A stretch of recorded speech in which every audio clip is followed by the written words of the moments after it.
supposedly, sir, parang ang brief daw ng defense, smoke screen at hindi raw flashlight. Kumbaga, parang nag-create siya ng more confusion daw than providing answers, sir. Yeah, kasi kung titingnan mo yung substance na we anticipate, this is their opportunity to provide answers to the people. Kasi ang tanong talaga dyan is saan napunta. May aligasyon na hindi napunta sa dapat puntahan, yung halimbawa utilization ng confidential funds.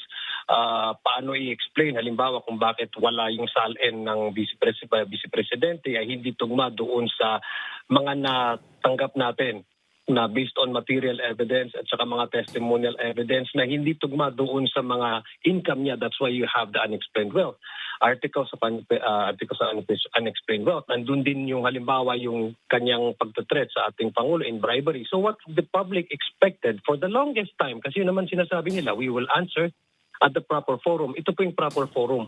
Hindi sila nag-supply ng substantive, contravening argument or evidence to belie or to disclaim or to argue and to even contest the allegations contained in the articles of impeachment. Hindi ho nila na-explain yun.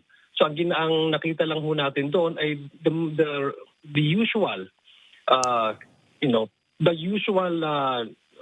questions that they have been pounding since last year, no? Yung procedure, mini trial yung ginagawa ng Justice Committee. It's more on the procedural complaints, no? The question of constitutionality, which actually we have gone past through that stage. So kung babalikan po natin yung sinasabi nila that they are ready to face the trial, that they are ready to answer at the proper forum. We were surprised to a point of, be frustrated kasi wala naman din silang sinupply na sagot, substantive answers in their pre-trial brief. So, kaya masasabi ho natin, talagang walang laman, no? Walang laman.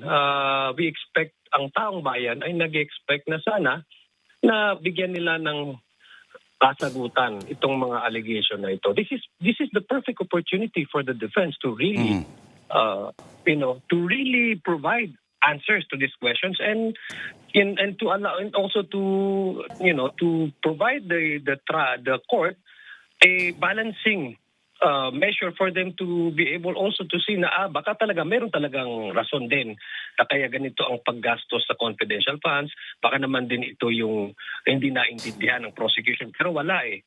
So our expectation actually was not met. And so far as yung answer na ibibigay dapat nila sa pre-trial brief nila.